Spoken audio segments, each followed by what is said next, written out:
Yes, guys, welcome in, everyone. Thank you very much for joining me again this evening. This is going to be a different kind of video to what I usually do. This is me I'm going to put it out there once and for all about this whole where I stand, because I don't know why people don't understand where I stand. It's really weird. Um, but I'm going to put it to bed once and for all. We're going to discuss that tonight on the channel, and yeah, and then just move on from it, because it's really mental that I have to do this. But yeah, I'm going to do it tonight, and then we're going to move on from it and then get to normal programming for next week. Because look, we're pre-season starts on Friday, is it, guys? Is it Friday, our first pre-season game? So, I'm looking forward to it. So I want to get this out of the way with all the doom and gloom. Big up to everyone in the chat as well. Thank you very much for joining me. I appreciate you all here, as always, guys. Thank you very much. Now, obviously, I did my show the other night with the panel. That got a lot of heat in the comments, ain't gonna lie. We're going to talk about that. And obviously, I did a show the day before that as well, where, I think people get the wrong idea of me. So what I'm going to do right now is just tell you my thoughts on everything Liverpool related, FSG related, what I actually think. So today you're going to hear what I actually think. Jamie Phillips, what I actually think. And that should put an end to all of this silliness. And also, guys, let's just put it out there in a way. It shouldn't matter what you think other people think about the football club that we support. At the end of the day, we all support the same football club, and we all love the same football club. We go about supporting football club different to other people. That's cool. There's nothing wrong with that, by the way. But we shouldn't get on top of each other and start slagging each other off because of the way we support a football club at the end of the day. And if someone's morals are different to someone else's morals, or someone's way they feel about something is different than someone else's, that's just the way it is, And obviously on my panel yesterday, I had guests on my panel that they think different than me. And that's the whole point of having a panel on, by the way, guys, is that you have different points of views. Now, I think some people in my chat yesterday said, well, I should have had more FSG outers in my chat, on my panel. And I hear that. I don't think the majority of the panel, I can't talk about all of them, but I don't think all of them were FSG in guys either. Maybe because of the way we talk and relate to you guys, and the way we say things, it might sound like we're all FSG in, or we're all on the FSG in boat, and we can't wait to paddle downstream with FSG.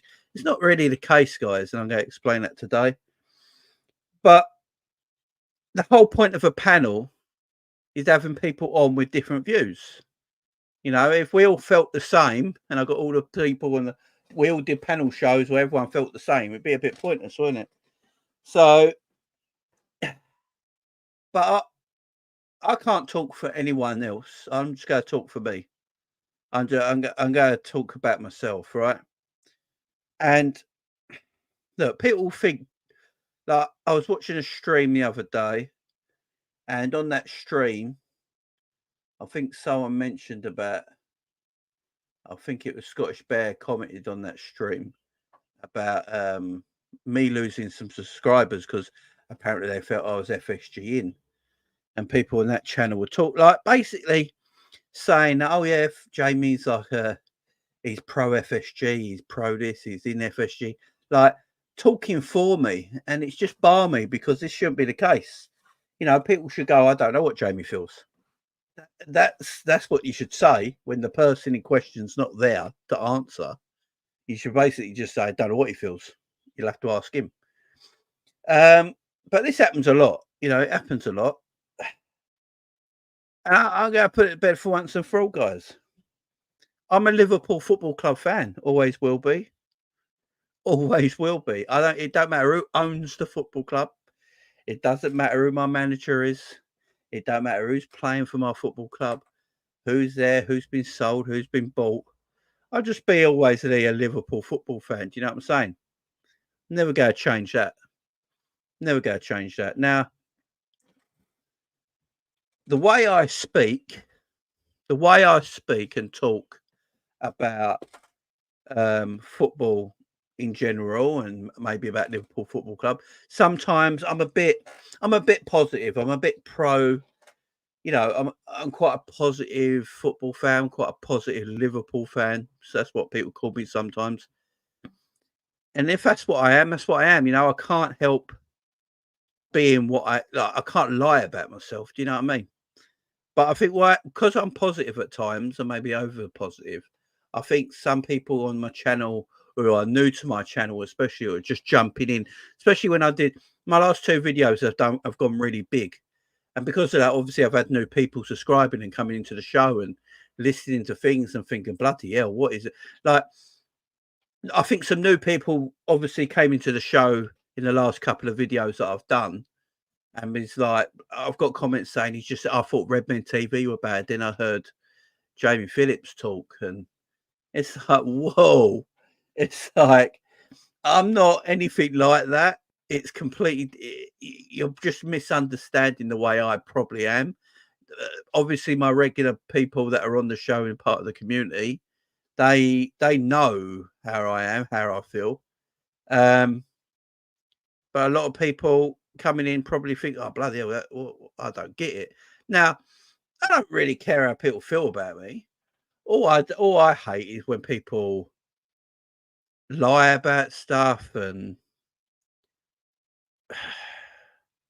you know, say things about me that ain't true. That's just a bit annoying. Do you know what I mean?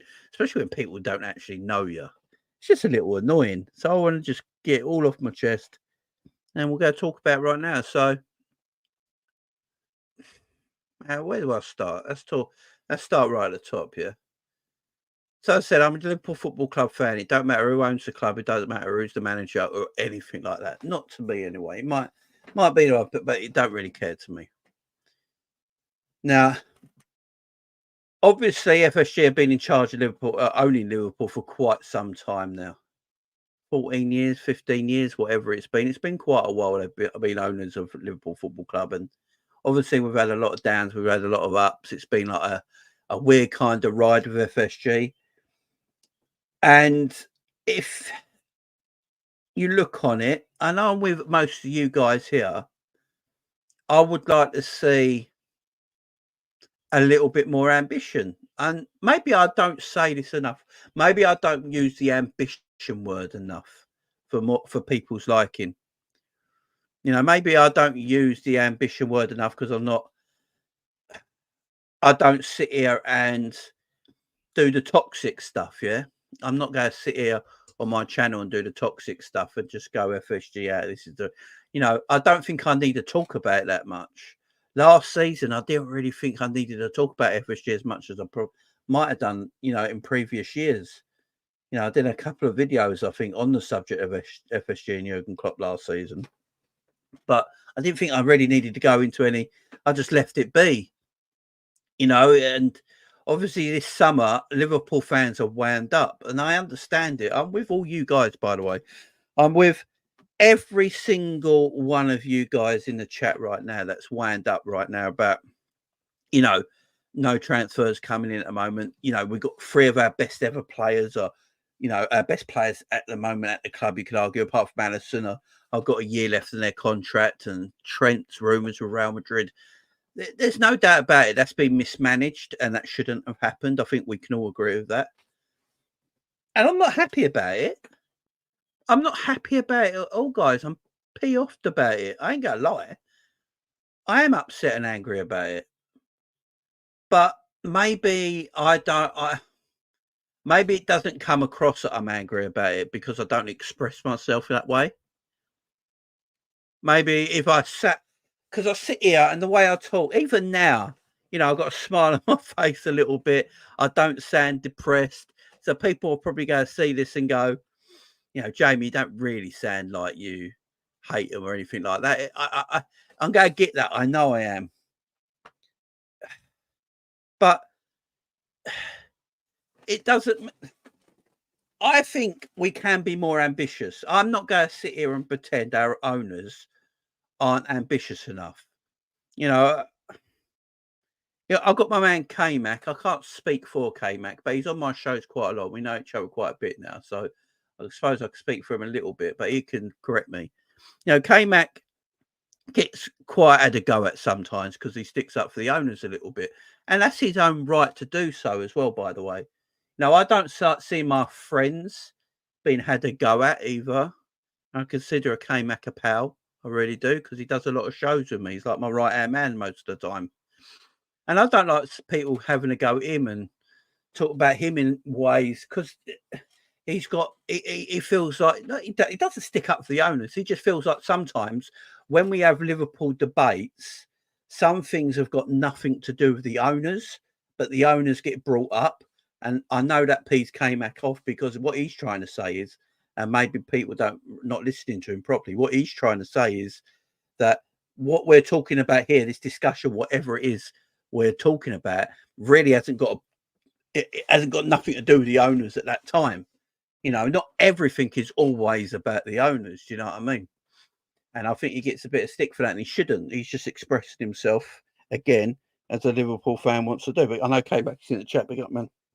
And he can, but I believe it came out to probably agree with me on that part. I'm not. I could be more negative, right? I really could, guys. I could sit here. And no worries, K-Mac. You know it's love. I could sit here and tell you all the negative stuff, but we know it already, guys. Like all of us know the negativity about FSG and the ownership of our football club. So I don't need to sit here every week or every day when I do a video going over the negativity again and again and again. What's the point? But it's like I've got to bring it up, because people get pissed off if I don't bring it up and call me a top red or a FSG in lover, and I support FSG more than I support Liverpool, and all that absolute nonsense. Do you know what I mean? It's just madness to me. It makes me laugh, because it makes no sense in my head, guys. It makes no sense in my head that that's how people feel. Like how can you be? How can you be? How can you be a happy Liverpool fan? And it's not that I'm not a happy Liverpool fan or whatever.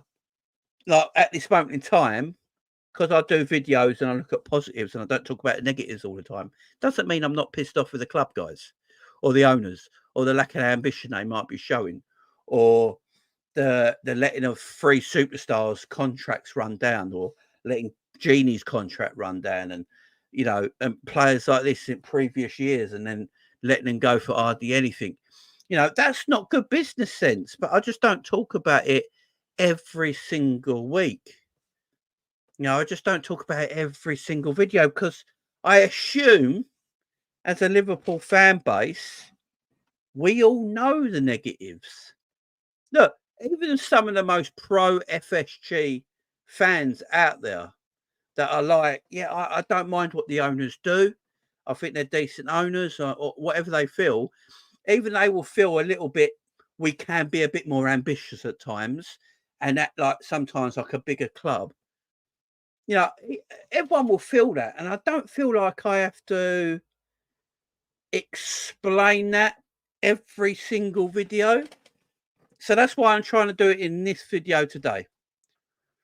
The way I'm trying to do it in this video today to express myself, so people I can then, if people came to my stream again and another show, I can go to that video I did the other day, check it out. I expressed myself all on there. So this video is going to be up for everyone to watch forever. Yeah. I don't have to keep explaining myself. But look, I've been a fan for 30 years. I'm 40. I'll be 43 years of age in what? Just under 2 weeks' time. Yeah. Just under 2 weeks' time, I'm going to be 43 years of age. By the way, I'll be doing a birthday stream as well. So on the 2nd of August, I'll be doing a birthday stream. So look out for that. I'll be 43 years of age. Started supporting this football club since 1989, when Liverpool lost the league to Arsenal on the final day of the season when I was a little kid, watching my dad go absolutely ape mad that we lost on the last day, losing his shit, breaking our TV and all that great stuff, and going, oh, I must support this club because it means so much to my dad that he's smashing things up. I've got to watch it. I've got to follow my dad and watch, support Liverpool. And so from 1990 onwards, you could probably say I was a Liverpool fan. That was me done. So I've gone through a lot in my time as a Liverpool fan, like a lot of you guys have as well. A lot of you guys have gone through, a lot in your Liverpool times as a fan.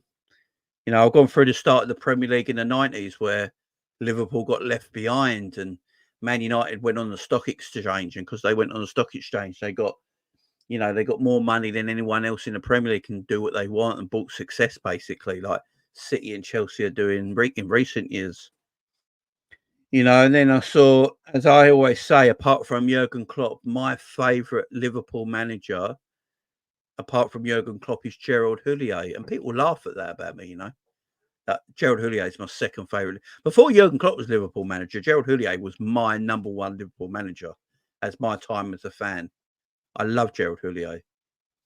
And he started to bring the good times back to Liverpool, I believe. I believe Gerard Houllier got us back in the Champions League for the first ever time in the Premier League era, if I'm correct. I don't think we ever played Champions League football in the Premier League era till Gerard Houllier came along. It's a long time, guys, about that kind of football. Mad. Out in the cold of the top end of European football that long. FSG weren't owners then. We all know who was the owners of Liverpool back then. I believe it was the Moores family. And we weren't playing top end European football. Nowhere near it. And then we got the right manager in. We went through the old things of, Graham Souness, getting rid of all the old guard, bringing in new players that were totally crap, like Torvin Picnic and rubbish like that. And then obviously he went. Roy Evans took over.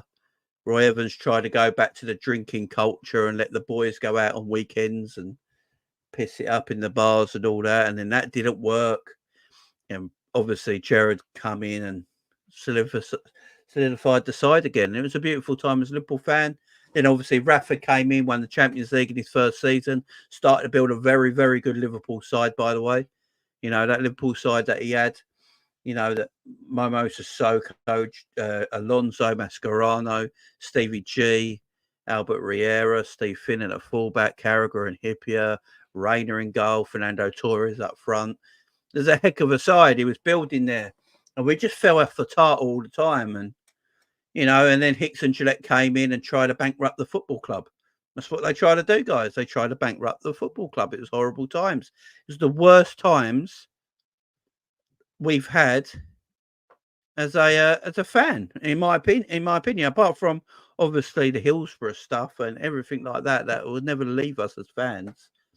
But them that Hicks and Gillette time when they tried to bankrupt the football club was a disgusting time. It was horrible. We didn't know where we was as fans. One morning we're waking up and hearing news that Liverpool could go into administration. Administrators are coming to Liverpool to look over the books and put the club straight to administration. We'd have to sell the club, look for quick fire sale. And we got a quick fire sale. And the people that we sold the club to was, FSG, and John Henry bought it for 300 million. Now, I'm not going to go down the thing of they saved us. I'm not doing that, by the way. I'm not going to sit here and say they saved us, right? Because I do think that saying is it could be a bit taken out of context and out of place, because they saw a sports franchise that's a big sports franchise globally at a very cheap level in the market that they felt like they could buy and get treble their value from. And that's what they did, and it's a smart move. If I'm a businessman and I see a club like Liverpool Football Club are on hard times, but globally they are a big player in the market, and if you can get them right, you got a super team there. They can make millions and millions and millions and millions, and roll over every year. making profit after profit. So if you're a businessman, it makes all the sense in the world buy that football club for 300 million, right? And that's what they did. So I'm not going to say they save us. I'm not going to go down that route. I know a lot of people do. I'm not saying it because I'm saying it as a businessman. If I was a businessman and I had that kind of cash laying around and I saw a club like that for 300 million, I'll buy it as well. Do you know what I mean? But then they put in, look, it took a while. We know what they did. You know, it took a while for them to, they had no idea what football was about. Let's be fair here. You know, and I'm not having to go about Americans or anything like that, but I don't think they understand the global fan base of Liverpool Football Club and how actually huge it actually is. Yeah, we're in a bad state, but this club's massive. It is global, and the sport is global. And I don't think they understood that. They come from a baseball world. You know, the Boston Red Sox. By the way, they did the same with the Boston Red Sox. You go back to the Red Sox, they were on their last legs. They weren't the team they used to be back in the day, you know, and, you know, there's this big side from a working class city of Boston, the working class team. And, you know, they're like one of the biggest names in baseball, but they've never actually gone and won the thing. And I believe FSG, under their ownership, won 2 or 3 World Series. So they've got as a ownership, they know how to build up failing sports franchises. Let's say that, right? They're very, very good at building up failing sports franchises and bringing them to a certain point in time, right? You can see that with most of their sports franchises. And that's what they did with Liverpool. And, you know, I think everyone forgets they did spend quite a bit of money at the beginning of their ownership. They did spend quite a bit of money at the beginning of their ownership. You know, we bought terrible players, wrong players. Damien Commodi was our sporting director. Ian Eyre was our technical director. And they were in charge, and it was just, you know, getting crap after crap and crap. And then we decided to make a transfer committee. You know, we decided what to do eventually is make a transfer committee because Brendan Rodgers wanted his players. Brendan Rodgers got his players he wanted, unfortunately. And we all know what happened there. And we decided to do a transfer committee and got the right people in charge to do a transfer committee. And then what a lot of people don't, because I hear, you know, they got lucky. The thing, right, one thing I will say, yeah, they said they got lucky that they found Jurgen Klopp. Yeah, FSG got lucky they found Jurgen Klopp, which, of course, Jurgen Klopp's one of the greats ever, right? We're not going to sit here and just say he isn't. What a lot of people might not know is that Michael Edwards, when he was working in the data department before he became part of the transfer committee and part of the and became sporting director for Liverpool Football Club, he was the one who told John W. Henry and Mike Gordon to go and get Jurgen Klopp. Now, I don't know how many people know this. Maybe not a lot of people know this, but yeah, it was Michael Edwards who told Mike Gordon and John W. Henry to go and get Jurgen Klopp. Jurgen Klopp is available. Go and get him. I know they wanted Ancelotti. Ancelotti was never going to come to Liverpool because as the owners that FSG are, it wouldn't work. You know, it wouldn't work for Ancelotti. Saying that, though, he did go to Everton. So I don't know how much truth is in that, to be perfectly honest. But there you go. And we know they were talking to other managers, like, is it Roberto? The former Belgian manager. We know they were talking to managers. But yeah, it was Michael Edwards who said, look, Jurgen Klopp's available. Forget everyone else. Just go and do the deal with Jurgen Klopp. And he put him on to Jurgen Klopp. And obviously, we were speaking to Jurgen Klopp. If anyone goes to watch the Jurgen Klopp documentary, it tells you it all in there. We had secret meetings with Jurgen Klopp while Brendan Rodgers was still manager. That's what happened. Brendan Rodgers was still manager while we was having secret meetings in New York City with Jurgen Klopp. And then after the Everton game, You know, Brendan Rodgers lost his job and Jurgen Klopp came in, and the rest is history, and it's been a great time. Now, most people's issue, and I get this, and I understand this, by the way, I'm not going to sit here and call everyone a liar or say people are wrong with this take.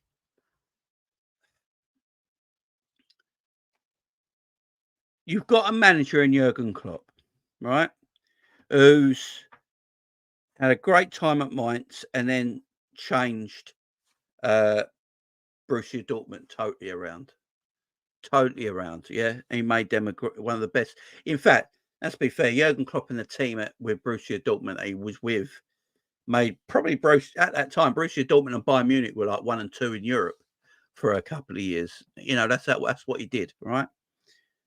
And he was given the time at Liverpool to do his work and to do his magic. And obviously, the team he inherited was dog poo. We all know the team he inherited. And it took him 2.5 years, basically, to start getting the team that he wanted through the door. You know, and then it started.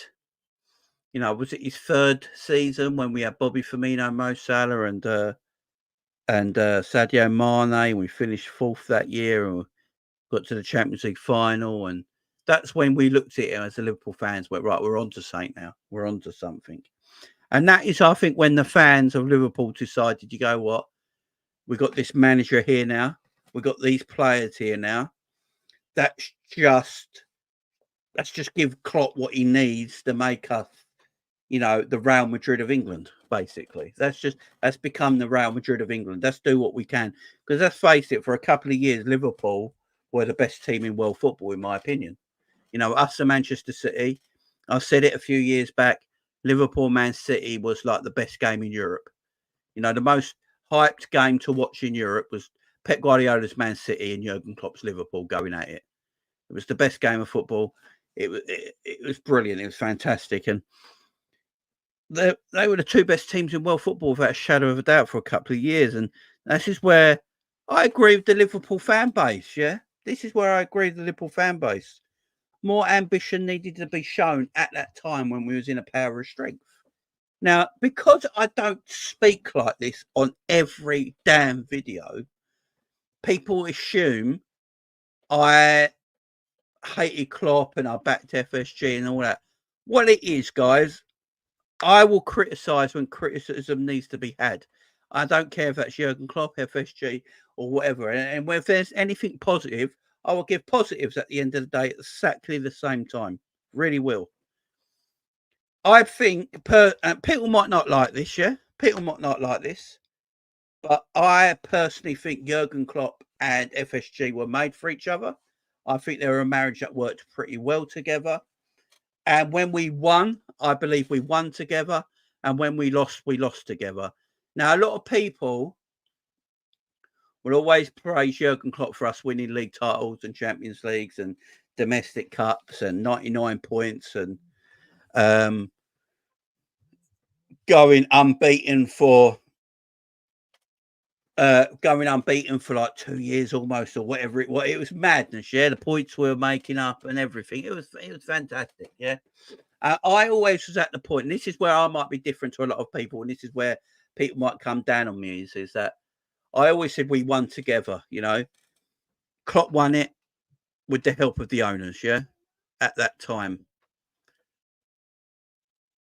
And not a lot of people agreed with me, but personally I feel that it is the case, right?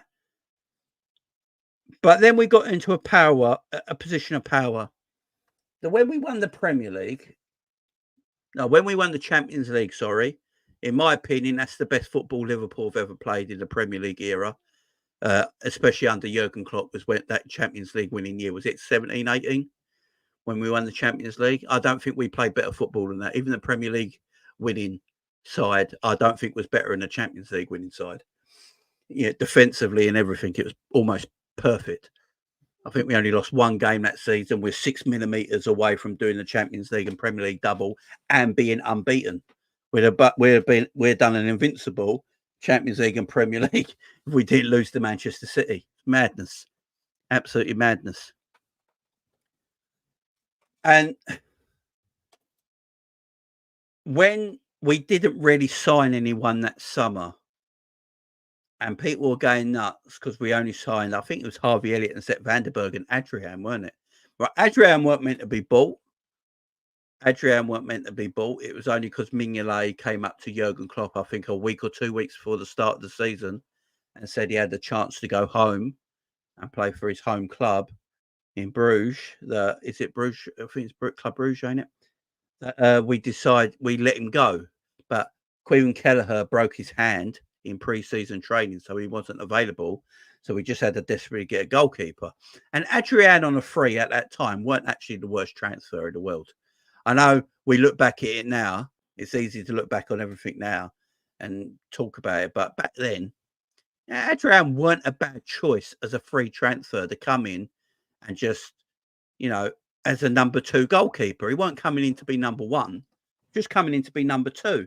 And I don't think many people at the time were actually too pissed off about it. And then we all know what happened, because first game of the season, we know what happened. But that transfer window, look, if people go back to that transfer window a lot, even today, we're in the 2024-2025 season now, and people still go back to that transfer window about the drop from Liverpool to now was that transfer window, the 18-19 transfer window, where we didn't buy anyone. And if people actually, if you look at the documentaries that came out at the time and you listen to Jurgen Klopp talk, Jurgen Klopp was the one who didn't particularly want to buy anybody, because he didn't think he could buy anyone at the moment to improve his squad. Because Jurgen Klopp saw something special about to happen. And he was right, we won the Premier League. But he saw something special happening. And Jurgen Klopp also mentioned it himself. When no, I ain't got the link today, John. I'm just doing this me to you guys tonight. Just that's what the video's about. But we'll get you on soon, man. It was Jurgen Klopp didn't really want to sign. He saw something special happening with this group. He didn't feel there was anyone around at that time that was available to go and buy that would actually improve the squad. Yeah, he was happy with his squad. He didn't actually want anyone. And if you guys remember as well, anytime Borussia Dortmund did anything good in the German league or in Europe, Bayern Munich or someone else would buy a Borussia Dortmund player the following year. So Jurgen would always lose a special player the next season, and there was nothing you could do about it. But Liverpool were in such a position with Jurgen Klopp in charge that no one wanted to leave. Salah and Mane and Bobby Firmino and Virgil and Alisson were telling everyone where to go. We ain't going nowhere. The club's special. This is where we're at. So no one could sign any of our players. So Klopp felt it was no need to go into the market to buy anyone. All right. And, you could say he was right, because we went on to win to the Premier League, right? And we was at our most optimum fitness. So remember, we barely got injuries. No long-term injuries that was called issues, apart from Alisson, who I believe pulled his Achilles in the first game against Norwich and missed like the first 10 games of the season. But apart from that, I don't think we had any other long-term injuries. I think Henderson had a couple of weeks here and there, but that was it. Quite a fit squad. The majority played every single week. But I've always said this. As an ownership, sometimes you've got to look at it maybe and go, you know what? Yeah, we are in this position right now, and the manager's saying we don't need anyone. But let's have a look around Europe. Let's look around South America. Let's do our homework here. And let's just look around for players that we might just need, to pull in. It may be, look, we need a midfielder. Because of the way Jurgen Klopp plays as well. This is no diss on Jurgen Klopp, by the way. If anyone comes, I'm not dissing Jurgen at all. This goes on the ownership. The way Jurgen Klopp's football is, and the way he plays, especially in the Premier League, and the way he trains, it's all about the midfield. Everything about Liverpool under Jurgen Klopp is about that midfield. And them legs are going to tire. And the fact that we didn't go and sign midfielders when we should have. Now, there's always stories going around that Jurgen, said no to certain players, didn't want certain players. And You know, he had a lot of power, so he had a lot of say, which I do believe is some of the case. I believe there is some truth in that. And I think, you know, we'd be stupid not to believe that. You know, I think we'd all be a bit daft to say, no, Jurgen Klopp has no power and no say. That'd be a daft thing to say. You know, he's a world-class manager. Of course, he's going to have a little bit of influence and power at the football club. But that's when you need someone to go, look, Jurgen, we understand your point of view, but the way we play, we're going to need people in the door and we're going to have to show a bit of ambition. And then we come to the Premier League winning season and the summer after we won the Premier League. Now, the summer after we won the Premier League, we went and bought Kostas Tsimikas as a backup left back to Robbo, which I remember that summer everyone was craving for. Yeah, we're all craving for it. We're craving for that backup left back to Robbo, second Robbo rest. So we went and got Kostas Tsimikas, which a lot of fans to this day actually like. Now, I'm not a big fan of him, but there's fans out there that do like him. Then we went and got Thiago in our midfield. Now, that's a massive coup. After just winning the Premier League and you go and buy Thiago, that's buying a world-class talent at a position where you're powerful. So Liverpool have literally just won the Premier League by a landslide. Yes, we've hit COVID now and the world's gone to shit and all that, but we bought Thiago. Liverpool fans could not believe it. We've won the Premier League, got a left back in, and now we're buying Thiago to go in this squad. How much better are we going to be next season? You know, straight away, you've got this amazing squad that's just won Champions League 1 year, the Premier League the year after, barely losing any football matches, getting maximum points, setting records, and then you go and add Thiago to this squad. Most fans couldn't believe it. And then 24 hours later or 48 hours later or whatever it is, we bought Diogo Jota. The fans are now like, whoa.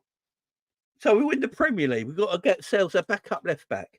We've bought Thiago to put into this midfield that's already quality. And we've got Jota from Wolves to compete with Mane, Bobby and Salah. That's special. It's a good transfer window. But I believe it's the same year we sold Lovren, if I'm correct. Is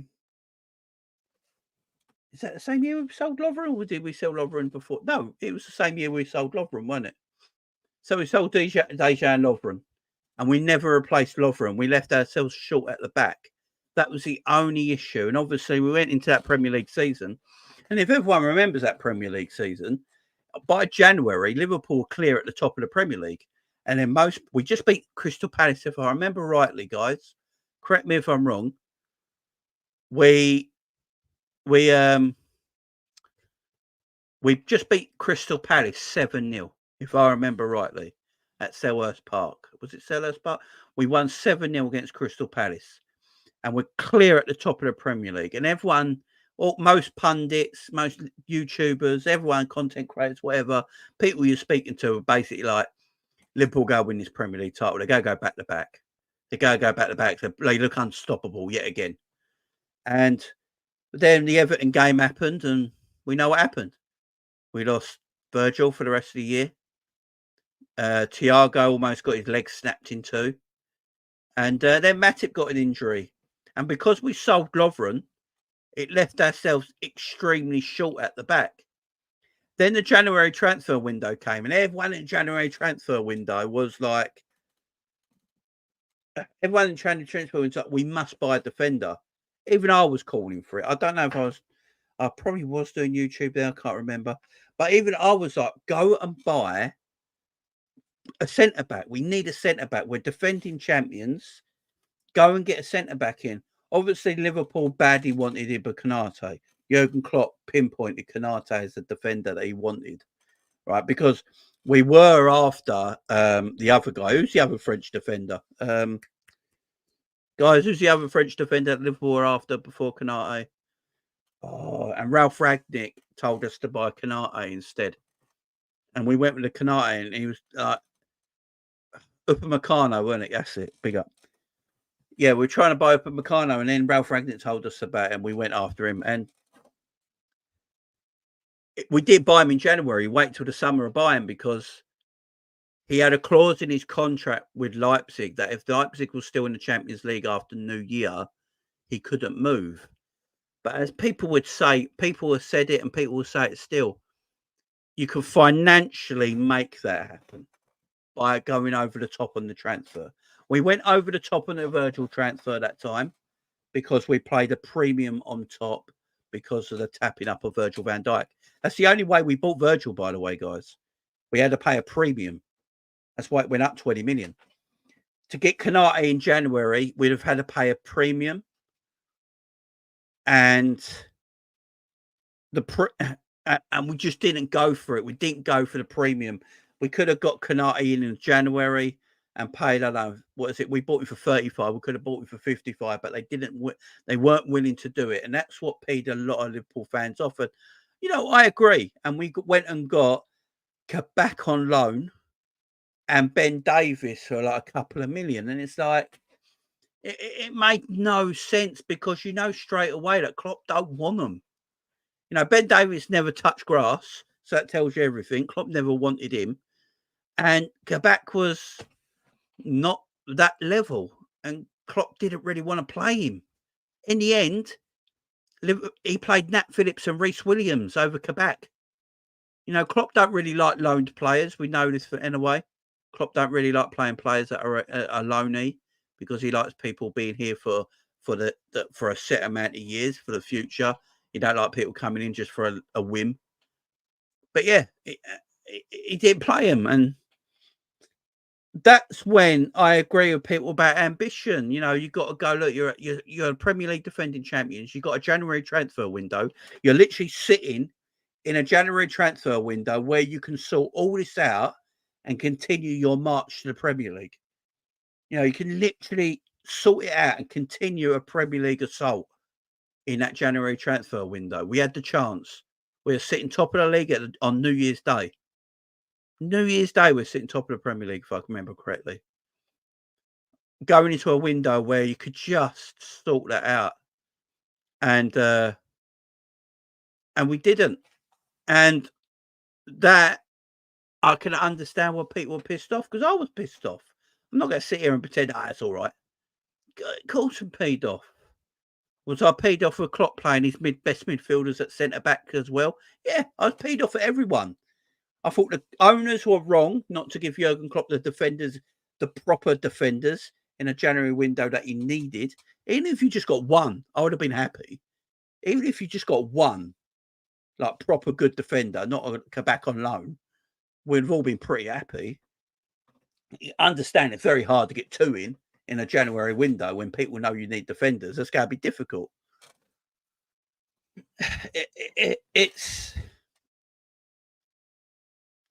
And that peed me off. It also peed me off that Klopp played our two best midfielders as centre-backs. That also peed me off as well, when we did have centre-backs available to play. And eventually Klopp sorted that out and just played Reece Williams. And he played Reece Williams and Nat Phillips as the centre-backs and just put everyone in midfield again. And we started winning games of football, but it was too late at that time. We already dropped down and finished third that year as defending champions. It was a bit of a shit show.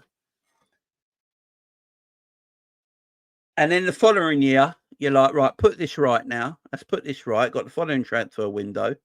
And I believe after being defending champions and only finishing third in the Premier League and getting there in the Champions League but falling away as defending champions, it's a little embarrassing. You're like, right, let's put this right now. Let's put this right and get more. Let's get some players in. And the only player we bought that season at the time in that summer was Konate. The only player we bought that summer was Konate, and we bought Konate really early in the summer window, if everyone remembers rightly. Really early in the summer window because we tried to buy him in January, so the deal was already sort of set. So Konate came in, but that year, all our injured players came back. We didn't get as many injuries, and Liverpool went back on the hunt for a quadruple. That was the famous quadruple hunt. Luis Diaz came in the January for 50 million quid, was it? For 50 million quid in the January. So we got Kabak in the got Konate in the summer, Diaz in the January, and that's the year we went on our quadruple hunt. Real Madrid in the final, just losing out in the Premier League to Manchester City. You know, where I still don't. That Aston Villa game against City does my head in today when I see that Ollie Watkins miss. When Ollie Watkins is 1-on-1 with the goalkeeper. When they were 2-1 up at the time or 3-1 up at the time, could have made it 4-1. Oh, it does my head into this day. It really does. And then Stevie taking Coutinho off. Oh, don't know what he was doing. But yeah, and then from then, you know, our transfer windows haven't been the best, have they? That's not lying. And then obviously last summer, we all know what happened, the Jude Bellingham summer, where Klopp was promised Jude Bellingham for 12 months and he never got Jude Bellingham. And then we realised as a football club that Henderson's dying, Fabinho's dying, Thiago can't stay fit, James Milner's 73 years of age. You know, this is the daft thing. This is the mental thing about it as well. This is the mental thing about it. Like, we knew as fans that Fabinho was dying, Henderson was dying, and Thiago couldn't stay fit, and James Milner was old. So that's 4 midfielders. Our core midfielders were either dying, can't stay fit, or it's too old. We all knew it as fans. But for some reason, we just thought one Jude Bellingham coming in would sort us all out. It's mental. It's mental to think of it. You know, obviously the club knew how much Jude Bellingham was going to cost. And that's why I do not agree, looking back in it, I don't agree with all the, Jude Bellingham was going to cost 100 million. Like, if you knew Jude Bellingham was always going to cost between 80 and 100 million, but you knew your other players in your midfield were running out of legs and you needed to improve them, then you needed to spend about 300 million that summer on midfielders. So this is where people will talk about ambition. This is where a lot of Liverpool fans will talk about ambition and go, look, Jude, I think was 18 or 19 at the time, a young lad, but obviously had superstar potential and the world was looking at him. But he couldn't have done it on his own, especially when you're only 19 years of age. He would have needed help around him. And this is where Liverpool fans would have gone, right, get Jude Bellingham and then get McAllister as well. Get Jude Bellingham and McAllister. And then, cool. We don't expect, I don't think many fans expected Liverpool to buy, spend 350 million in one summer on a whole midfield. But it should have been done the year before. And this is what I always say. I've always said this. Anyone who ever comes at me about being positive FSG fan or pro FSG fan or whatever you want to call me, I've always been clear with this. Liverpool always too reactionary. They always do business at the bit when it's too late. I think even K-Mac agrees with me with that bit as well. I think we all agree with that bit. We always seem to do it when it's too late. If you remember rightly, guys, a lot of you I know subscribed to me, followed me from Coppish, right? And when I was on Coppish, I think I did a Friday night call-in. I called in for a while and I was on longer than I should have been. I was chatting away and I was talking about Fabinho. And this was the quadruple chasing year when Liverpool tried to get a quadruple, but only won the domestic double, which is still great, don't get me wrong. And I said it back then that we needed I could tell Fabinho's legs were going, and everyone was coming at me and going, "What are you on about, Jake?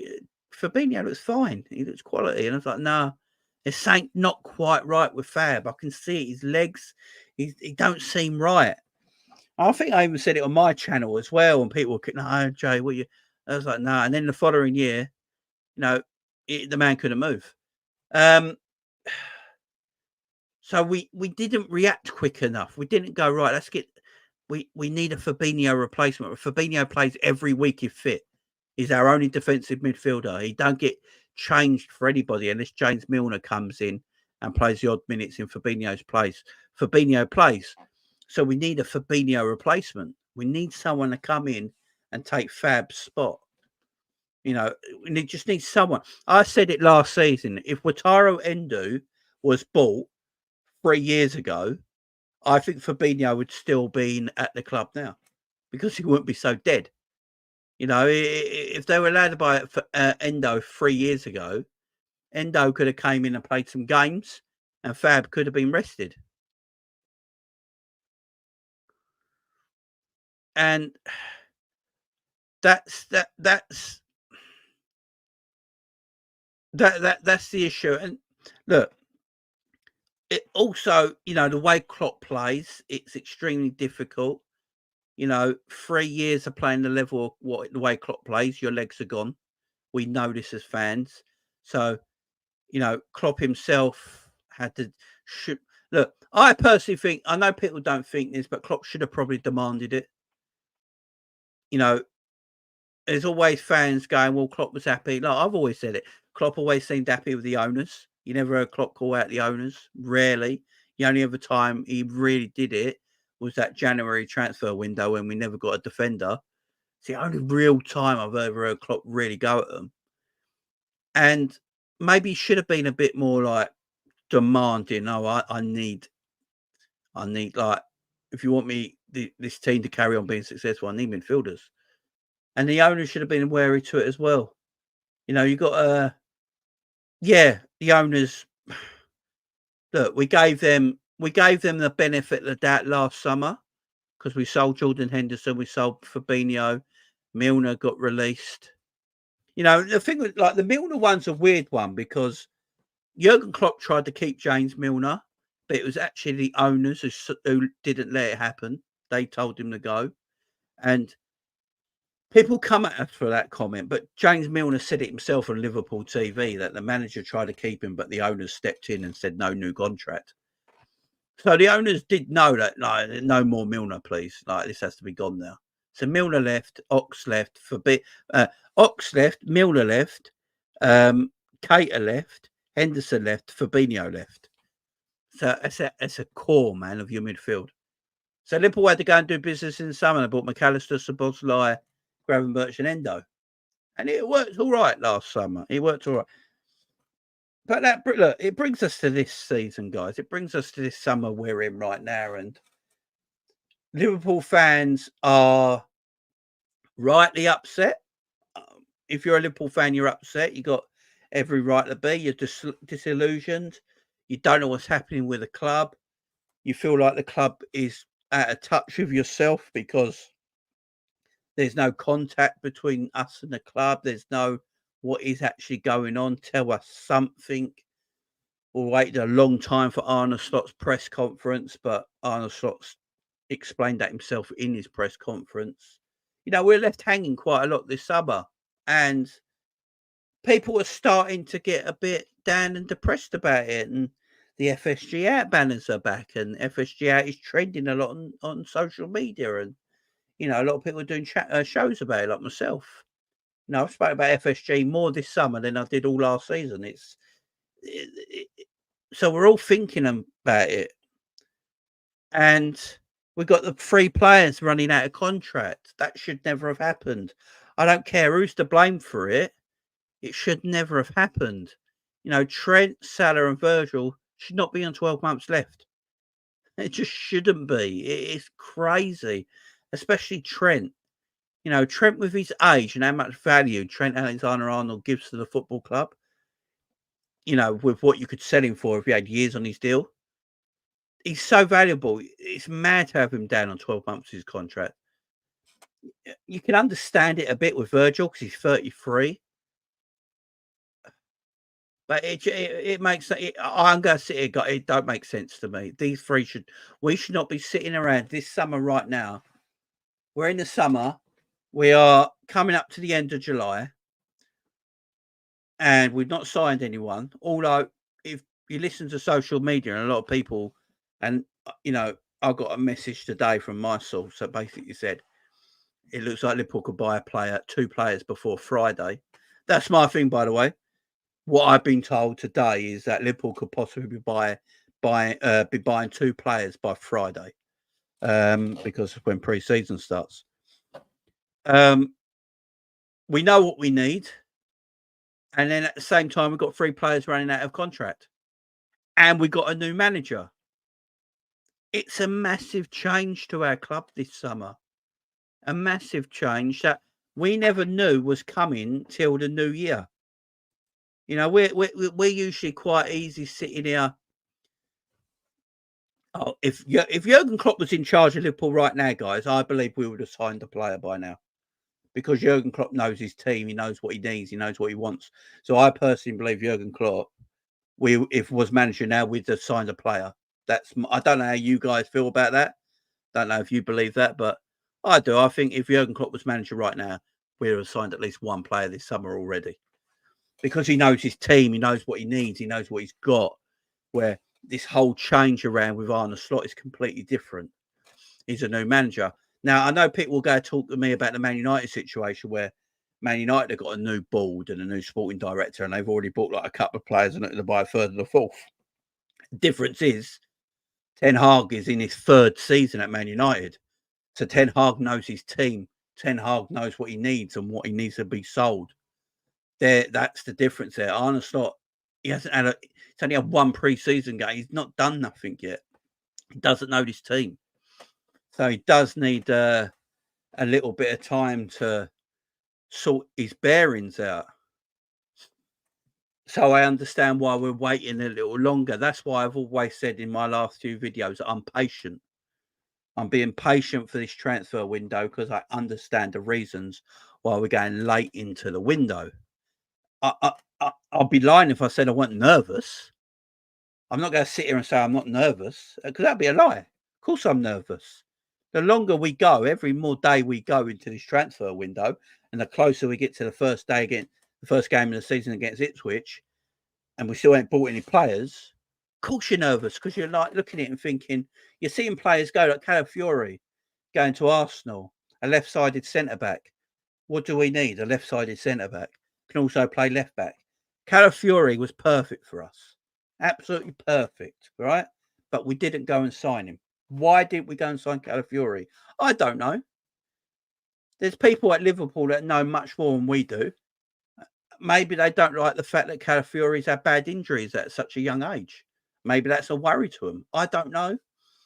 But it's a weird one for me. Big up for everyone with the super chats. I will read them out in a minute, I promise. And I'm going to get through all your guys' chats as well. And as Sadiq says there, it's the fear of the unknown. Exactly. We are in unknown waters right now. Unknown waters right now. We don't know how to feel about it as Liverpool fans. I believe as well, if Jurgen Klopp was manager right now, I think all 3 of them would sign new contracts as well. I think Trent would have signed a new contract now. Salah and Virgil would have contracts signed up right now. If Jurgen Klopp was still manager. But these players, what we got to remember as well with these players, these players do not know Arne Slot. They do not know anything else but Jurgen Klopp. Trent has only known Jurgen Klopp. That's all he's known. His professional footballing career has just been Jurgen Klopp. He comes from a place of comfort. You know, he knows Jurgen Klopp's his manager. He knows what Jurgen Klopp's going to do. He knows he's going to play every week under Jurgen Klopp. He knows that if he stays with Jurgen Klopp, we can still do things no matter the squad level we have. We can still achieve things under Jurgen Klopp. So they would have signed a deal by now. But they're with the unknown, Arne Slot. They don't know what's coming. They're looking at Arne Slot and thinking, who's this guy? Why is Arne Slot the Liverpool manager? You know, we've had Jurgen Klopp for all these years. Why is Arne Slot the manager? Where's this team going? What's happening with this football club? Also, we've not bought anyone in the market yet. And I don't care what people say. Players talk like we all talk. They'll be talking to each other and going, look, 12 months left my deal. Still not bought anyone in transfer window. Klopp's gone. We've got Arne Slot now. We don't know yet how we're going to play football, the destination we're going on, how we're going to play. None of that. So I'm going to wait my time. Wait a little bit, see how it goes. It's a dangerous game. It's an extremely dangerous game that Liverpool Football Club are playing right now. It's a very, very dangerous game. But Liverpool got no choice. They've done it to themselves. They've let their 3-star players go to 12 months left in their contract. So Liverpool have shot themselves in the foot here. They've got no one else to blame. There's no one else to blame. And that's poor management by whoever is in charge of doing this. I don't know who it is. Whoever's in charge of doing this are to blame. And it shouldn't have been the case. And now, because of that, we're in this mess. We're in this mess. And we've got to still buy players this summer. So for everyone, when I did my show yesterday, and I did my show the day before that came out, jumped on as well. And people, the comments, if you go and look at the comments in them videos, guys, it's just like, oh, you're an FSG lover, Jamie. I'm sorry to say I got to leave the channel because this and that. I'm not an FSG lover, guys. The only thing I love is my family, one, my kids, and this football club. This football club is what I love. And that is the only thing. I don't care for FSG. I don't give a shit about FSG. If they sold up tomorrow, I wouldn't be losing sleep about it. I'm not going to be sitting there going, I can't believe it. FSG have sold up. I can't do anything now. My life is over. No. Sometimes when people say, oh, Jamie, you love FSG, you don't want them to sell up. You know, why don't you want FSGs? Sometimes I'm like, sometimes it's better the devil you know than the devil you don't. You know, I can look at it like that sometimes. Devil, we could sell up and it could be completely to the wrong people. Also, right now, the way football's going right now financially, even if we sold up, I don't think it's I don't think it's going to be any better spending. You only have to look at Newcastle, guys. Mike Ashley spent hardly any money at Newcastle. You know, is it PIF? They took over the Saudis. They took over Newcastle. Not really spent that much money, and they're struggling. And they're the richest owners in the world, and they can't spend any money. It's just mad. You know, it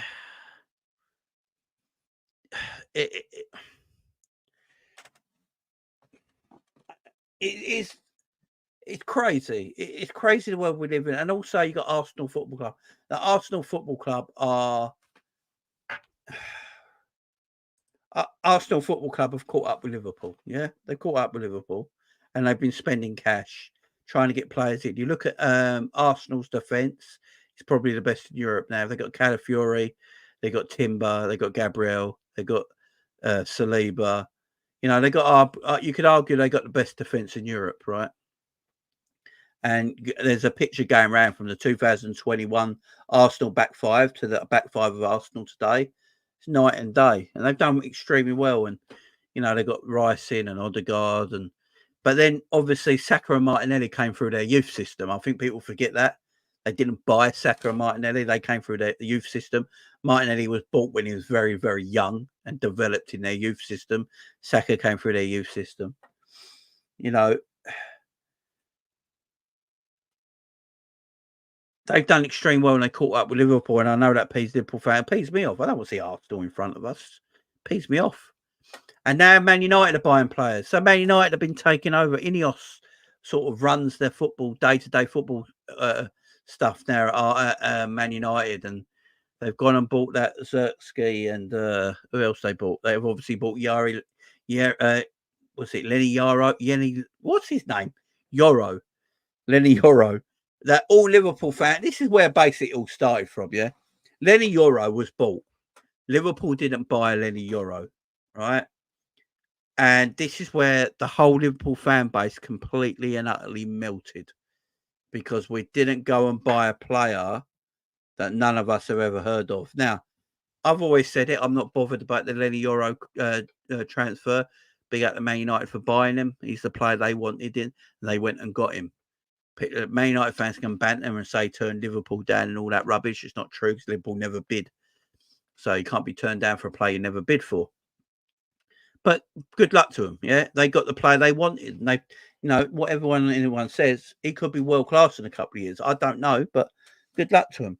And obviously they bought Zertsky, who a lot of people I know I've spoke to actually rate him, like him. I don't think he's much cop, to be absolutely honest.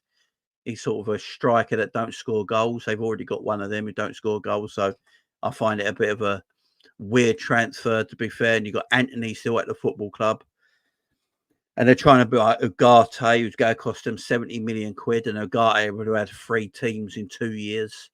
I mean, don't that tell people something? How can you have 3 clubs in 2 years? Doesn't mean he's like Man United are doing what they need to do. They're buying players, they're getting players in, they're getting the players they're looking for, and they're bringing them to the football club. Good for them. Good for them, and see where it goes for them. That doesn't mean that the players live, and the Liverpool fan base are worried that the Man United are going to catch up with us now.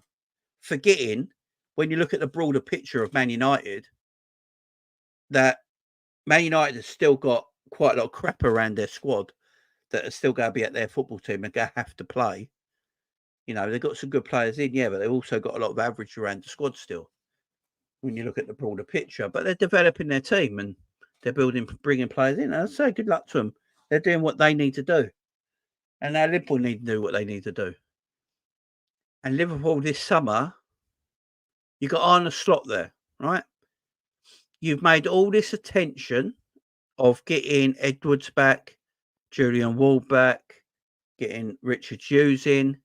I can't remember the guy's name, but you got him from Benfica as well as a technical director.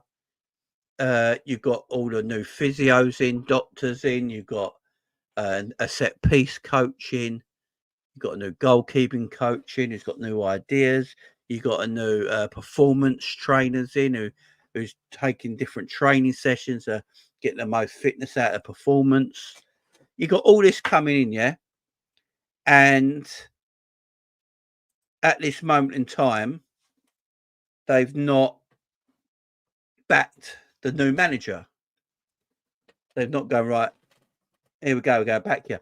For me, this is why I've said I'm staying patient with it, because I can't believe for the life of me that this football club will go about getting all these people in and then not buy anyone this summer. That would make 0 sense. And that's why I keep saying I'm going to be patient. It might not be the fashionable thing to do. I should be sitting here maybe screaming and shouting and whatever. But I'm not, because there's time the right people will come in. And I know a lot of people have said, like, well, Ugarte going to Man United. You know, why aren't we on top of that? Zubimendi is available. Why aren't we on top of that? You know, and there might be a reason for it. And here's the reason why I don't think Liverpool maybe need Zubimendi. Zubimendi is very similar to some of the midfielders we already have at the football club. Perfectly, honestly. You know, it's very similar to the way he plays is very similar to what we already got. I don't think we need a Zubimendi. I think we just need, you know, a no-nonsense defensive midfielder. I don't think we need someone like a Zubimendi. Personally, that's just my opinion. Very similar to what we already got. Ugarte's dog shit. Now, I don't know how many people need to hear this, but I know everyone's upset at Ugarte. We're not going for Ugarte. He's probably going to his 3rd club in 2 years. The guy's dog turd. Absolute dog turd. Maybe Liverpool are just looking for the right player. I don't know who the right player is. I don't know who they're bloody looking at. All the rumours today, all I've seen today is that Edison. There's so many rumours about Edison today. Now, I mentioned Edison quite a while ago on this channel. I think I like Edison. I think K-Mac's mentioned him before as well. Big up the K-Mac as well. I'm going to say, well, I'm going to pause it right there for a minute because K-Mac comes in for a lot of shit, yeah? Right? I have K-Mac on my channel quite a lot. He's my right-hand man, yeah? Love the guy. He's my stats guy. K-Mac reads everything. I'm going to tell everyone right now, yeah? The stuff K-Mac tells everyone when he's on my show and when he does his own shows is what he's saying in everything he's reading. K-Mac ain't making nothing up. He reads everything. You see it. He does it on his own live videos. He pulls up all the stuff he's reading from. He tells you, and then it's up to everyone else to make up their mind. K-Mac's not telling you this is definitely happening. He reads everything. And what's what we do as content creators, as Liverpool fans? We find out stuff by reading. You know, reading different papers, different media, different sport outlets. You know, don't always trust the local sport outlets as well. Look at foreign outlets that tell you stuff that is actually true, and then the locals pick it up later. Yeah, so I just want to big K-Mac up there a little bit, man. You know, and as I said, he doesn't actually stick up for FSG. What he sticks up for is the fact that someone talks about something in a debate and makes it about FSG when it's got nothing to do with FSG. That's all he ever tries to point out. But the Edison thing, like K-Mac said it a while ago as well, but so big up to him. He said a while back that, you know, Liverpool were looking at the Edison thing and it went quiet. And when it goes quiet, it's usually when something is usually happening. Now, there's two links that Liverpool have been linked to that have never really properly been shut down. And that's the Edison deal and Ignacio deal. Now, I know Ignacio has been shut down a little bit before by local journalists, but it keeps popping up all the time. So there's obviously something in it. And now I'm hearing rumours today that Ignacio you can buy him 12 million cheaper than his buyout clause. So Sporting are apparently letting him go 12 million cheaper than his buyout clause, which I don't know if that's true or not. Then with Edison, you know, we're heavily linked to Edison. I think a few of David Ornstein and Fabrizio both came out and said that Liverpool have spoken to Edison's agents. We've spoken to their agents, and so there's been chats. We've not spoken to Edison directly. We've not spoken to Atalanta directly, but we have made contact with the agents of Edison. So that has definitely happened. So you can see what they're looking at. And now today, all the rumours are Ignacio and Edison. They're the two players that are really doing the rounds today. Now, I don't know if it's true. I don't know if they're the two players we go and buy. They could be completely two other players. I saw another link today. I can't remember the guy's name now. Can't remember where he plays. He's gone out of top. Oh, let me hang on 1 second. Let me just get it up because someone sent it to me today. There's a centre back Liverpool looking at as well. I think it's Donny Hewson or something like that. Plays for I believe. Yeah, Juventus. Is it Dean Hewson? I can't remember. I don't know how you pronounce his name, but apparently he's another centre back. Apparently Liverpool are looking at. So I don't know, guys. Yeah, that's the one. Big up K-Mac. I don't know much about him. He plays for Juventus. He's a centre back, and there's also the centre back that plays for Leverkusen, who's valued at 40 million. Now I watched a clip of him today, and I know you shouldn't watch clips of players, but he looks like a beast. So we've been linked with him, linked with Daniel Hewson and Ignacio, or whatever you pronounce his name. Been linked with them players, and we're heavily linked with Edison again. Yeah, that's the one, Mr. Mac. Yeah, there you go. Big up. That's the one from Bayer Leverkusen. See, I don't know these players. So I'm not going to sit here and say I don't know anything really much about them. There's no point in me lying to you. Oh, yeah, I know these are. Don't know. No idea. Edison, we do know a bit of. Obviously, we watched him the two legs we played at Atlanta, and obviously we watched quite a bit of Europa League because we were involved in it. So we saw a bit of Edison last season, and what we saw of him, he looks half decent. And if it's someone like him coming to our team with the midfielders we got, he's a little bit different to what we have. You know, I think, and maybe that's what Liverpool are looking at. Maybe Liverpool, like when we talk about the data, what Michael Edwards, Richard Hughes, Will Spearman, and Hunter, and all them guys are doing, they look at the data, and maybe they're looking at it and going, look at the midfielders we got. We don't need that kind of player because he's too like the midfielders we already got. We need this sort of player that will help elevate the players that we've already got and will improve them next year. So maybe that's why it's taken a while. You know, maybe that's why it's taken a while. I think something will happen. I do think I think the first player we buy will be a midfielder. I think Liverpool are very, very aware that we need a defensive midfielder. You know, our defensive midfielder right now, Wataru Endo, during the international break, said it. We need another number 6 himself. I don't think the club are stupid. I think they're very aware we need another DM. They're looking for the right one. We do business differently. We don't just go up and just buy a player. We know how we do business at this football club. Do I think it's always correct? Yeah. I actually do like when we do buy players. I actually do think Liverpool do business reasonably well most of the time because they look for a certain kind of player. But I've said it many times, guys. I don't care what the player's name is, if I've ever heard of him or I've never heard of him or whatever, or his age, his pro, as long as he works and he fits the system that Arne Slot wants to play. And obviously the Kubu links, yeah, big up. The Kubu links today are weird. I don't know where the Kubu links have come from, guys. No idea where the Kubu links have come from. What? Didn't he just sign a new contract with Real Sociedad? Didn't he just sign a new contract, guys?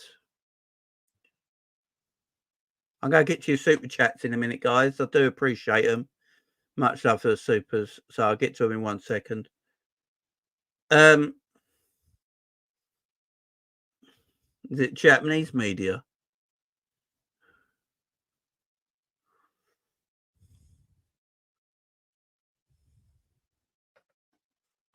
I think we've been into because Juve have to sell to buy. Look, I don't know the guy from Juventus, but if he's good, if he does a job and he works, it don't matter, does it? It don't matter the price, it don't matter his name. As long as it works, happy days, you know what I mean? But I don't know nothing about him. Look, it's always easier for us fans to get more excited about players we know. There's no doubt about it. João Gomez from Wolves Club, so legs, mate. Yeah, that wouldn't shock me if we got a DM in the Premier League already. It wouldn't shock me. Now, the João Gomez deal might not please everybody, but again, if it works, it doesn't matter, does it? If it works, guys, it don't matter how much he cost, where he came from, or what his name is. It might not please people, but at the end of the day, if the player works for us, it don't really matter, does it? Yeah, that's what I thought, Russell. I thought he signed a brand new deal, like a big long-term contract. So he got a release clause in it. Does anyone know? It's because Cooper isn't favourite of Sociedad, yes. Poor second half of the season, so the Japanese media want to draw interest in him. Yeah, fair. They said he would be the Messi of Japan, you know. I know a lot of people that rate. I know a lot of people do rate Kubu. Maybe Wataru Endo has had a little word in his ear, you know. I mean that would help settle Kubu in, wouldn't it? If you got maybe that's why Liverpool keeping Endo around. There you go. Maybe Liverpool keeping Endo around because they're getting Kubu, and then Kubu and Endo can help Kubu settle in. You know, having a Japanese speaker at the club. There you go. It makes sense. It's something our club does, by the way. That's why we keep players around. Would be interesting. 50 million release clause is a bit lightweight. Yeah.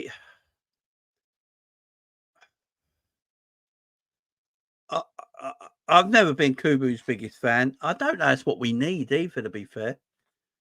I don't know if it's what we need. A centre back and a DM. Right, everyone in the chat, guys in the chat, you tell me what we need in the chat. You know what our squad is. It's Arne Slot's first season. We're not obviously going to buy 6 or 7 players. How many players do you think we realistic? Let's be realistic, guys. Here, realistic. How many players do we buy this summer? Really, I personally feel like we need a centre back and a defensive midfielder. If you go and get a quality centre back and a quality defensive midfielder and put them in this squad, I think makes a massive change. Yeah, right winger. Yeah, I hear that. DM left centre back and a right winger. DM first, centre back. Gomez is fourth. I think the midfielder would be bought in first. The Gay and then I mean, you know what's mad? Liverpool could actually spend more money on 2 players than most teams have spent this summer on all their players. You know, that's the mad thing. It's saying Liverpool would do. You know, Liverpool. It's mad when we say Liverpool buy the cheap way out all the time, and then we somehow end up buying players more expensive. Like if we got Gay in, he's going to cost you between 60 and 70 million. Ederson's going to cost you around 40 odd million. That's like 110 million, 120 million just between them 2 players alone. 110 million between them 2 players alone. It's just mad. So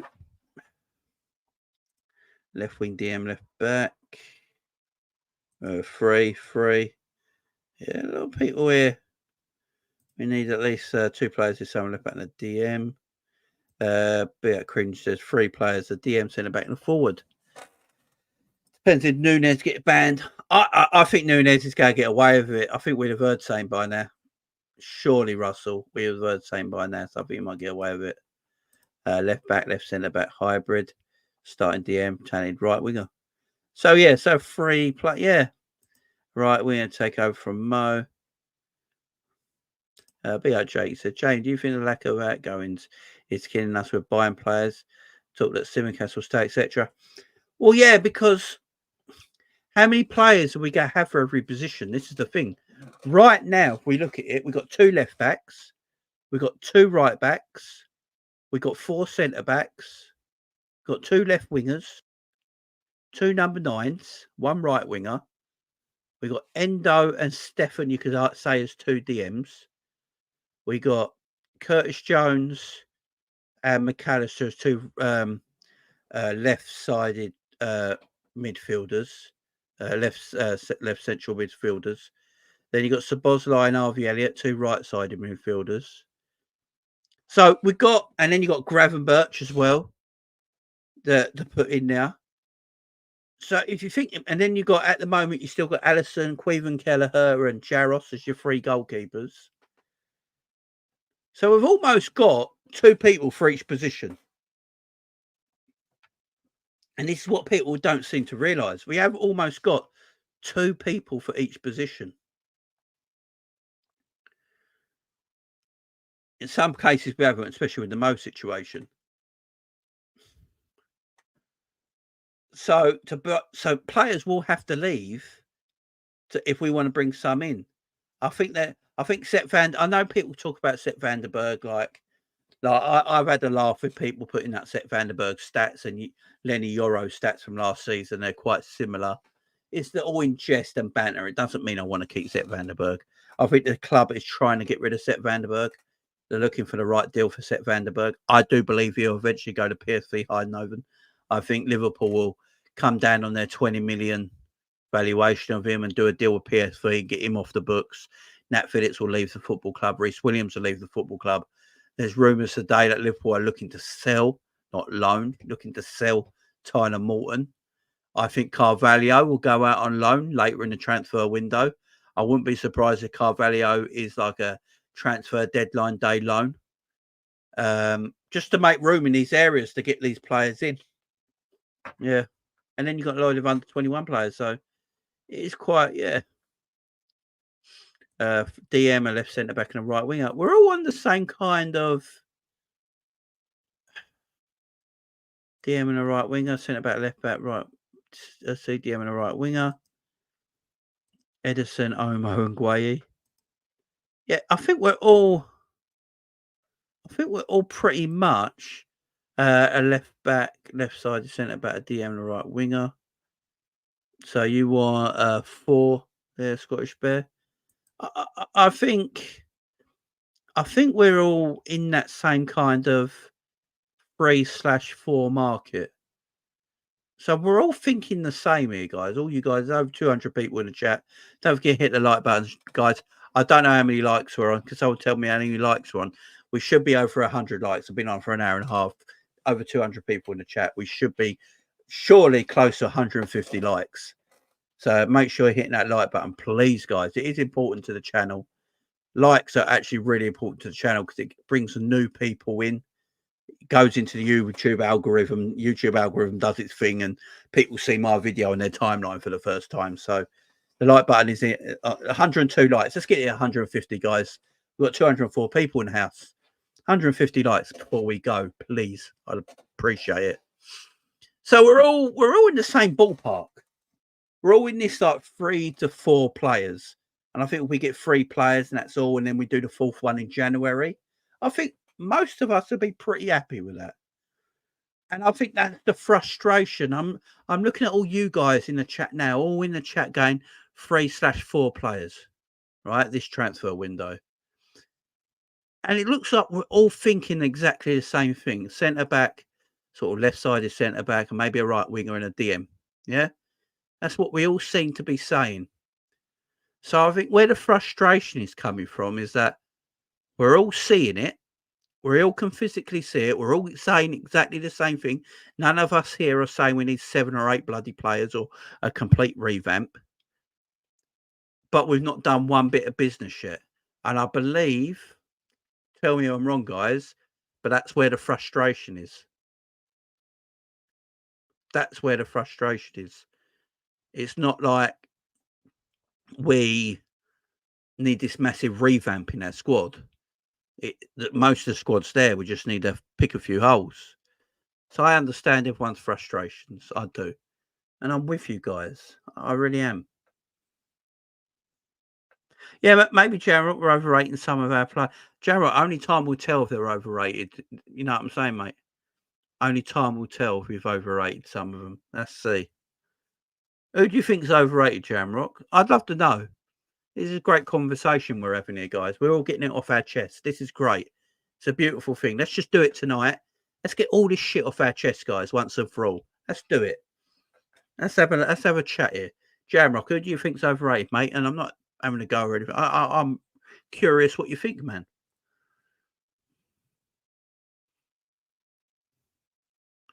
Yeah, I'm with you, K-Mac. A Trent renewal would the mood would change. No doubt about that. Grand Saints of Bozzolai. Dominic's massive overrated. Well, remember, Dominic, so the reports are that Dominic Szoboszlai is injured. So I don't know how much we can take from that, but that's the reports right now. Let me just read some of these super chats. Big up Jamrock from earlier. It says, people try to bully you into thinking their way. Look, no one's ever going to bully me into thinking like, even in this video, I'll probably still not come over negative enough for some people. And some people will still go to say, oh, JB or FSG in still. Look, at the end of the day, there is some parts of FSG I like. I can't sit here and lie. I think quite a lot of us, commercially, they're great. I think there's no doubt about it. Commercially, FSG do a great job commercially. None of us can disagree on that. Commercially, do great. The problem is for football fans and for football, it's got to be more on the transfer front and buying players. Buying players is what makes you succeed more than the commercial side of the business. But the commercial side of the business helps with longevity. And the problem is, us fans, we don't care about longevity. We care about today.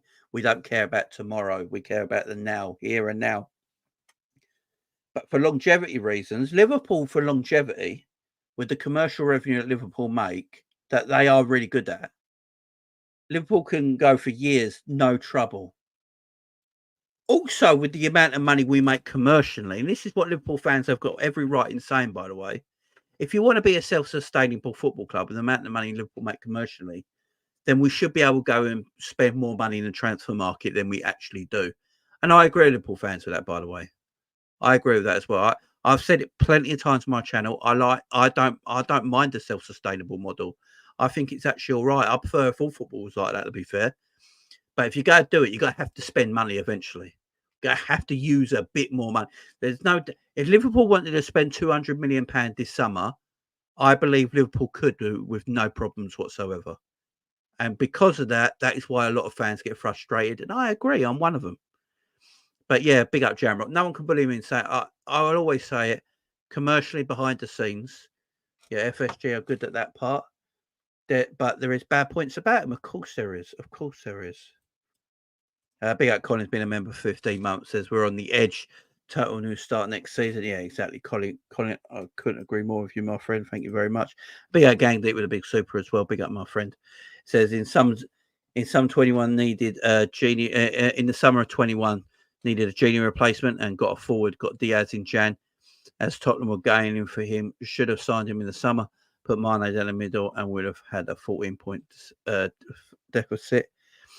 Yeah, it is a weird one, wasn't it? This is another thing that I think frustrates the Liverpool fan base is that when we go and spend money, like on a Diaz that January, because we're looking to buy, if I remember rightly, Gang, like I think you said there, we'll go buy Diaz in the summer, weren't we? The following summer, that was the plan. Because Tottenham decided that they were going to go for him that January. Liverpool acted early and went, we can't lose our main transfer target in the summer. We're picking up this January. But that's when actually we needed a midfielder more than Diaz in the January. But because Tottenham acted, Liverpool couldn't lose their target, their number one target for the summer. So I can't blame the football club for getting their number one target in to make sure Tottenham didn't nick him. But could you also have bought a midfielder that January? That's the argument as well, ain't it? That's the argument as well. That's the argument there as well.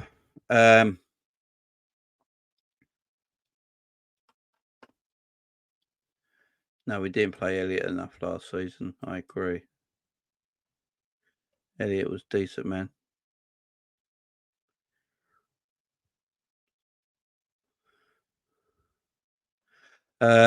Right. I didn't see.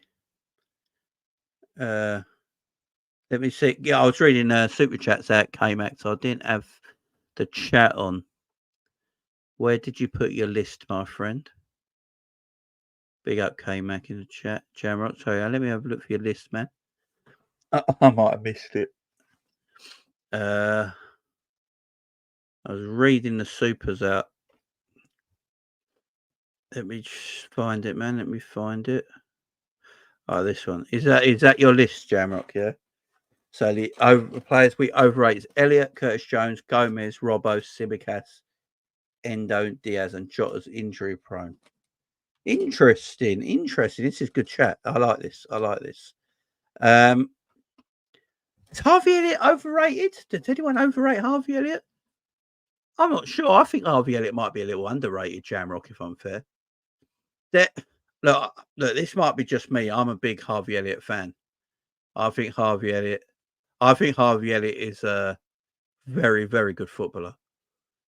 Very good footballer. I might have got your wrong list here, Jamrock. I'm putting you under the bus for absolutely no reason. So, Jamrock, if I got your list wrong, I do apologise. It's the only one I found on the chat because I had the supers up at the time. I think Harvey Elliott's actually quite a cultured footballer who's good on the ball. He's got a good touch. He's got good passing. He moves the ball nicely. I always think he's got a good final ball in the right-hand side. You know, he's got a good cross on him. He always finds a player. I like Harvey. And season on season, I think Harvey Elliott's stats have always got better. I like Harvey. I have to disagree on that one, Jarrett, because personally, I think he's getting better with it. I see what not enough production. I get that. But I believe Harvey said that himself. He needs to improve that as well. So I hear you. I think, but I think Harvey's production will get better with more game time. The Curtis Jones ones I can understand. Although I thought Curtis Jones did start the season really well last year. I thought he was one of the better midfielders last year, but I do get that. Robbo, I think with Robbo, he's just come to the end of his, not the end of his time. I just think he's 30 years of age now. And Robbo would never be the 25-year-old Robbo anymore.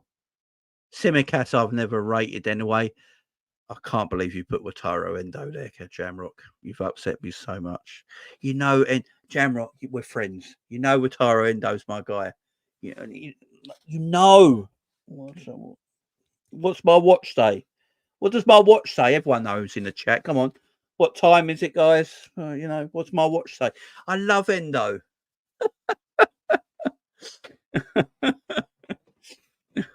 You've upset me, Jamrock. I can't do the show no more. But it's fair enough. Diaz, yeah, Diaz is totally overrated. You know, I'm with you on the Diaz one. Although I've come to the thing now that if we're not going to sell, if we're not going to sell Diaz, I'm actually all right keeping him with him and Gakpo as our left wingers next season. I've come to this acceptance. Let's put it that way. But little secret between you and me, guys. There's 200 of you in the chat, right? On a Sunday night at 5 to 1 in the morning, right? Just a little secret between you guys and me. Yeah, don't let anyone know. If someone came in with an offer for Diaz, I would drive him there myself. But yeah, I've come to the acceptance that Diaz is going to stay at the football club, so I've accepted it. And Jota, yeah, Jota's not overrated as you're saying. He's just injury prone. I mean, Jota's goal to game ratio is as good as anyone's in the Premier League. It's just I don't think you're saying he's overrated. You're just saying it's because his injuries, which I agree with. The injuries are an issue, but his goal to game ratio is as good as anything in the Premier League. But I think look, all football fans of clubs. I've split my head from one of you. Every football fan overrates their players at any club. You know what I mean? That is always the case. But I do understand where you're coming from with some of that list, Jamrock. For me, Harvey Elliott, I just love. I think a lot of the fans, you know, I think his production will get better, Jamrock, if he gets more game time. Tsimikas, I hear it. I've never been a big fan. Diaz, everyone knows. Endo, I can't have it. Endo time, you know what I'm saying? I can't have it. And Jota injury prone, yeah. I get you there, man. But big up, Jamrock. You know it's love, man. You know it's love. Yeah, that might be the most overrated one. I ain't gonna lie. I ain't gonna lie. But yeah, it's been great chatting to you guys tonight. You know, this has been good. You know, I just wanted to put this out here because, as I said, I don't want to talk about every video where I'm just negative over FSG. There's no need for it to be. I just assumed, like all you guys, we know the issues of FSG. We know they should be a bit more ambitious. We know if we're going to be a self-sustainable model, we got money there to spend. We should just bloody spend it. I believe there is money there to spend as well. I do believe we could spend 200 million this summer like that. No issue, no problem. And that's so this is what I'm saying. I agree with all you guys. But as I said, I'm going to be patient. I'm looking forward to, you know, if we get players in. Also, if I said we don't get players in, like we're not going to get this player, we're not going to get that player, and then we buy players, I'm going to look like an idiot, anyway. So me saying I'm going to be patient, it helps me save face, because then if we do buy players, I can go, yeah, I was right, staying patient. Do you know what I mean? Yeah, saving face, man. That's what it's all about in this game. Save face.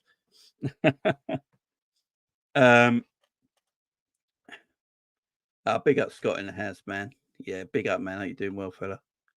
Yeah, hit that like button, guys. Let me know if we can get 150. You've got 207 people in the house. A lot of you have been coming in there all night. It's really settled tonight. I really appreciate it. But yeah, if you are new, Randy, hit that like button. It helps the algorithm on YouTube. You know what the algorithm on YouTube's like. All of a sudden, my video will pop up on someone's timeline that they've never seen me before. A Liverpool fan go, oh, I'll click on that, see what this Liverpool fan's chatting about. And it just helps the channel grow. So, yeah, make sure you're hitting that like. Also, it's one thing I would say, big up Scottish Bear as well, my man. We need a season to start so we can concentrate on football. I agree. I can't wait till Friday when the first pre-season game happens, Scottish Bear. Like, then we could just get on with it. Although, can you imagine if we lose them pre-season games and the fans are still going to be like, oh, for fuck's sake. You ain't going to be able to win. Big up, Max, my man. Much love to you, man. Much love to you. Shamrock, what are you doing to me? Shamrock, I'm starting to feel like you don't like me anymore. Replace Endo Emerson and Richard Rios. Endo's selection time worries me at times. Oh, Shamrock, you're breaking my heart. I do agree, though. I do agree. This is one thing I will say that I don't think a lot of people have actually spoke about or thought about with transfers. Now, we are talking about players coming to our football club thinking that Jurgen Klopp is still in charge. We are so used to having Jurgen Klopp as our manager for the last, 8 years, that we just go through players and go, oh, this player will be perfect for us. This player will be perfect for us. This player will be perfect for us because of the style we play, the system we play. These players will be perfect for us, because we're so used to having Jurgen Klopp as our coach. Because we're so used to it. And we know straight away that, Jurgen Klopp's here next. We know what Jurgen Klopp's going to play next season. We know the system he's going to play. So we know the players we could think of. And Adeyemi from Borussia Dortmund, for me, is such a Jurgen Klopp winger. So if Jurgen Klopp was still around and he had the Adeyemi links were going on, we'd be like, yeah, that makes sense. But it's different now, where Slot's system is, you could say it's similar in a way to Jurgen Klopp's for intensity, but they play it a different way and they defend a different way. Slot is about playing the ball fast, about short passing, quick movement across the pitch. Not always, and with a press as well, but they defend more as a collective unit, a bit like Arsenal do. That's how he tries to defend. And then it's about quick transitions with, short, sharp passing, neat triangles all over the pitch, playing all the way around, keeping the width wide and all this sort of stuff. So the intensity is similar to Jurgen's, but the system's a little bit different. So that's one thing we have got to think about, like that. And that's why I said, if Jurgen Klopp was still manager now, we would have brought a player in, because everyone knows Jurgen Klopp's system, so it's easier to go and get a player for Jurgen Klopp, bring him to this team, bing bang bush, and off you go. But with Arne Slot here, it's a little bit tactically different. The way he's going to set up is tactically a little bit different to Klopp, although the press is still there. Probably a high line is still there, and the intensity, but the way of playing will be completely different. So you've got to look for players differently to what you would have looked for maybe in a Jurgen Klopp team, because you've got a totally different manager, different tactics now. And that's why it's also taken a while as well. So, yeah, big up, guys. No night the most year. See you soon.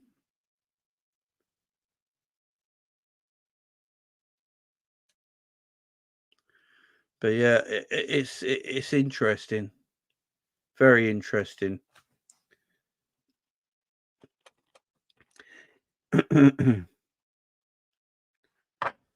Real Scan United for 17 minutes. How many DMs do Man United need? Like, they got Manu there. They're getting Ugarte. They still got Casemiro. I mean, Rios, I don't know. Don't know.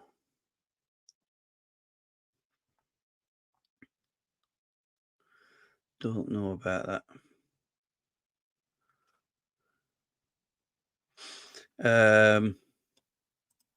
Jarrett says, I want Scott's team to be defensive sounding. Yeah, defensively, we're going to play a little bit different to the way Klopp defended. Klopp was more about one-on-one defending, more risk. I don't think Slot's as risky as Jurgen was defensively. You know, so many gaping holes. So it's going to be interesting.